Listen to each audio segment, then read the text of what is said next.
everybody. Welcome to the garage.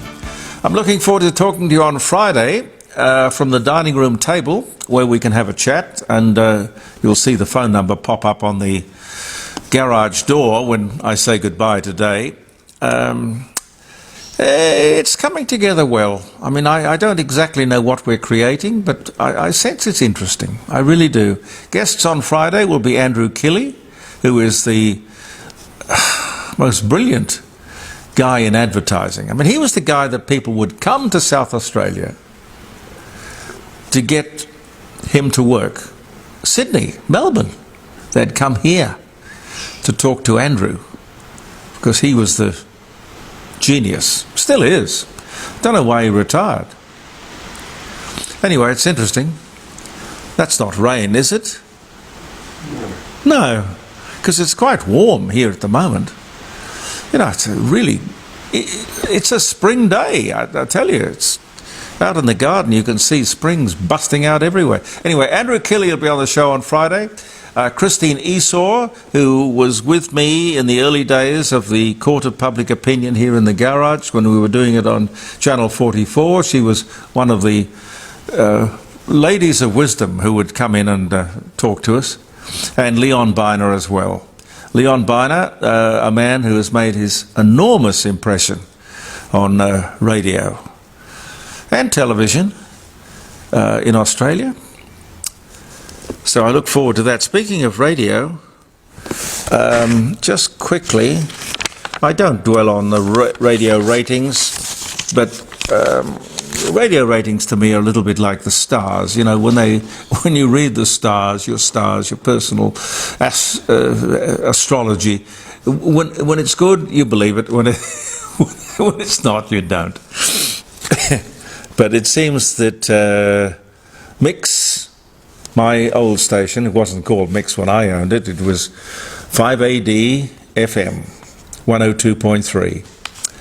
And it was number one by a country mile, not quite so much today, but it's back to the number one spot, which I'm sure they're happy about. But going back to my recent times in radio, talk stations. Now, talk stations in every single city in this country, Brisbane, Sydney, Melbourne, Perth, number one everywhere. Not Adelaide. Nope. Talk stations 5AA and the ABC Adelaide radio stations hold two of the bottom three places among local stations, with the ABC losing share to remain in the basement. Well, the reason for that is very simple. If we have anyone from the ABC listening, you tune on to the ABC and you get lectured. And they want to talk to you about Aboriginality. Everything is Aboriginal. You must have a death wish or a fascination with living in the cellar. But I won't talk to you about AA because that would be impertinent and not proper. So I won't. But I would say that the talk stations of Adelaide should be up there with Sydney, Melbourne, Brisbane, Perth in the number one slot, because it's a fascinating time for talk radio. No excuse in the world for being on the bottom. Ah, unbelievable. Hey,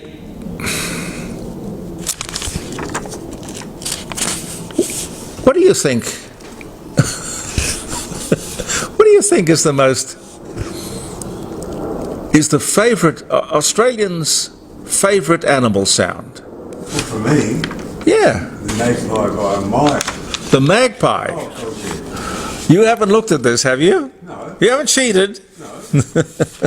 I love the magpie's call. Well, it's true. Magpies make Australia's favourite animal sound.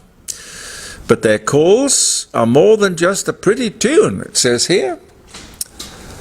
This is it. The people have spoken, and your favourite animal sound is the iconic caroling and the warbling of the magpie. Swooping to a landslide victory in our National Science Week 2003 poll, Pete agrees with it 100%, obviously. With 36% of the vote, Magpies clearly won the hearts and the ears of Australia. Magpie's song echoes across most of the country, including our cities and our suburbs. You can spot them in tribes of up to 24 individuals living in and actively defending their territory. What else? While there is just one magpie species in Australia, there are up to 9 subspecies, I didn't know that, which can also look quite different. Down south, for example, adults tend to have a white back, whereas in the north, they can almost be completely black. What they all have in common is a formidable repertoire of calls. Absolutely. Pete? Least favourite sound The least favourite sound? has to be the koala. Oh yes, a growling noise, isn't it? Terrible. Yeah. Grunting, growling. I can hear it in the middle of the night up here. We've probably got about 3 or 4 on the property, and they defend their territory by, I suppose, barking like that. I don't know. But, you know, as far as I'm concerned, nature is wonderful in all its shapes and forms. It doesn't really matter. Shares on Wall Street, quite buoyant. That'll be reflected in the local market probably tomorrow. I want to talk to you about Friday. On Friday, when our live stream show goes to air, which is jeremycordeaux.com, I want to talk to you about this whistleblower legislation. There's a lot to it, but about 30 years ago, state and federal governments instituted whistleblower legislation to give courage to and reward to people who had the chutzpah to step up and call things out. Name places and people and times, misdoings. Fascinating story where that in 30 years that legislation has been totally impotent. It's never achieved anything. There was one person helped to the tune of, I think it was a compensation of $5,000 for a ruined life. Now, one thing we must have is strong whistleblower legislation, so we can come forward with courage, knowing that our courage will be rewarded, not penalised. But that's Friday. We'll talk more about that. Richard Marles, the Defence Minister, Deputy Prime Minister as well, he has run up a bill, which of course will never be paid, of $3.6 million. $3.6 million. This is for his VIP private plane costs. This is 1 year. This is this year. The Deputy Prime Minister is using military aircraft to drop him off at an airport close to his home in what has been dubbed in the media as a personal taxi service. Richard Marles is booking military planes to pick him up and drop him off at Avalon Airport, closer to his home in Geelong. This is saving him a 1-hour chauffeur-driven ride from Melbourne, but the flights are contributing to that staggering figure of $3.6 million in just 1 year. Now, Samantha Maiden, writing for News Limited, says, publicly available flight tracker information. Now, I'm not sure what that is exactly, but that publicly available flight tracker information obtained by News Corp details over 70 RAAF flights in and out of Avalon, 70 since March this year. Now, he has the power to book flights for himself and others as the Defence Minister, but won't publicly confirm whether some or all of those flights are his own doing. He cites security advice. Who have you got on the plane with you? What security advice? The opposition is quite rightly all over this. One Liberal described it as a scandal, scandalous, that Richard Marles is spending millions of taxpayers' dollars secretly using RAAF jets as a personal chauffeur service. A full investigation should be conducted into the secret flights, and they are secret because he's made them secret, particularly for those into Avalon Airport for the convenience of this gentleman. I wonder if Richard Marles thought that this would just go through to the keeper. Nobody would notice $3.6 million. $3.6 million worth of personal self-indulgence. We should do a segment, and I think we will. Pete, we will. A segment on things I heard around the trough. You know, the usual slurp, slurp, slurp, slurp, slurp sounds. And speaking of the trough, federal MPs are about to enjoy the biggest payday in decades. Everyone seems to be getting a 4% pay rise, heads of departments, government departments and so forth, and ministers and members. The decision was made at arm's length by the Remuneration Tribunal, the guys who decide these things. Now, they have said that the salary for an MP will go from $217,000 a year to $225,680 a year. The Prime Minister's salary will go from $564,200 to $586,768.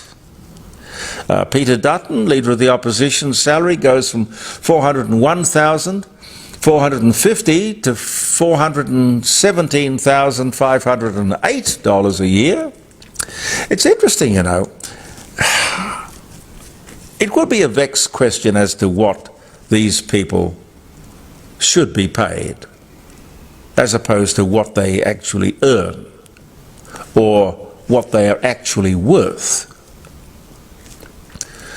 It's interesting that the President of the United States, I would suggest a much bigger, more important job than the Prime Minister of Australia, is paid just $400,000 annually.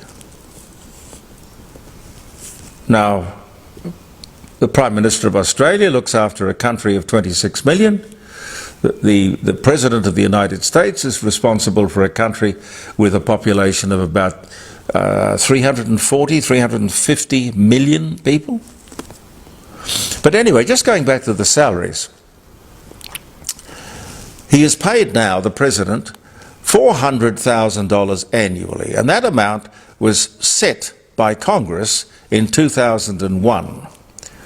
Prior to that, the President's salary had been locked in at $200,000 a year, $200,000 a year for the last 30 years.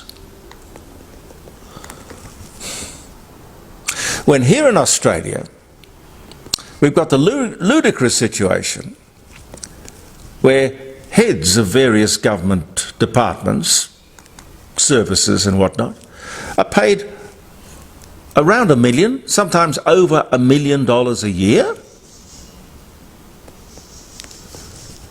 I guess the Prime Minister is entitled to half that. But we are not the United States, and we don't have the national wealth, and we don't have the tax base. But we throw money around without too much thought, it would seem. Now, Tony Denton, a friend of mine, he's the guy who set up jeremycordo.com down on the dining room table. He's often said to me, and I agree with him 100%, No one in public service should be paid more than the Prime Minister is paid. And that's, of course, far from the case these days.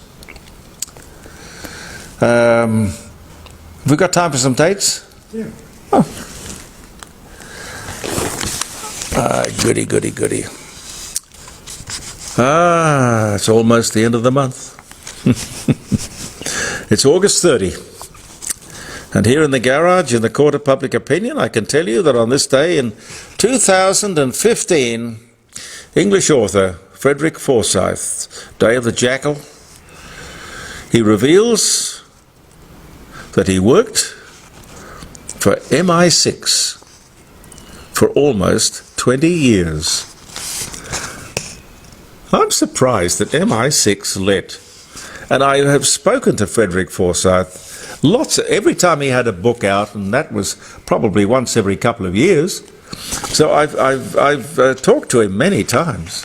I am really surprised that this eloquent, urbane, smooth James Bond kind of character, that they would have let him write these spy books while working for MI6, which is the overseas spy agency.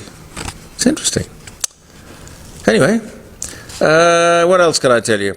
The hotline communication link between the Pentagon and Washington, D.C., well, Washington, D.C. and the Kremlin in Moscow was installed, often known as the red telephone. Actually, I have to tell you here, there was no telephone ever used. They relied instead on teletype equipment, fax machines, and most recently, secure emails. But no red telephone. It was just something really romantic about that red telephone. You know, ringing.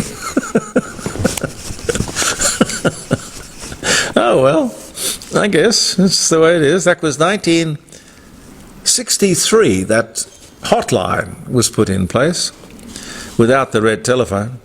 City of Melbourne, Australia is founded in 1835. That's 1 year before South Australia. 1850, Honolulu, Hawaii becomes a city.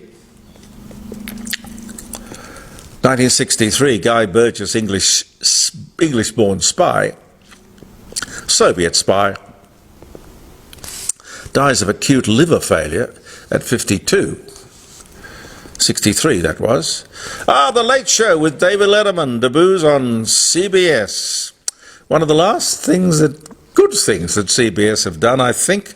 I loved David Letterman. He was just so good. That was 1993. Gee, I would have thought it would have been before that. 1993, The Late Show with David Letterman debuts on CBS from the Ed Sullivan Theatre in New York City. Bill Murray is his first guest. Billy Joel performs. Good. Cameron Diaz, 72, American actress. Chic, The Mask, My Best Friend's Wedding, born in Long Beach, California. Charlie's Angels as well, of course. That was 72. 72. I've got ties older than that. HMS Pandora sank after running aground on a reef the previous day on her return from her search for the Bounty and the members and the mutineers who had taken the ship. That was 1791 on this day. Valerie Harper, American actress, dies of cancer at the age of 80. That was 2019.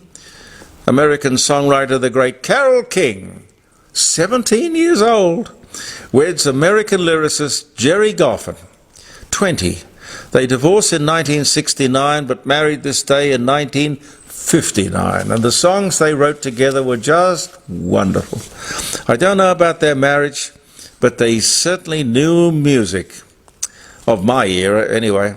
Max Factor, Polish-American makeup artist, inventor and founder of the cosmetics company Max Factor and Company. Dies at the age of 60. That was 1938. The first German plane bombs Paris, kills 2, 1914. Curly. Charles Bronson, American actor, Magnificent Seven, Death Wish, The Dirty Dozen, dies at 81, 2003.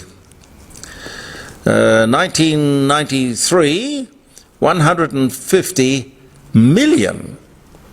The 150 millionth visitor to the Eiffel Tower. Pete, have you ever been to the Eiffel Tower? I've seen it, but I haven't found it. Well, you've done more than me.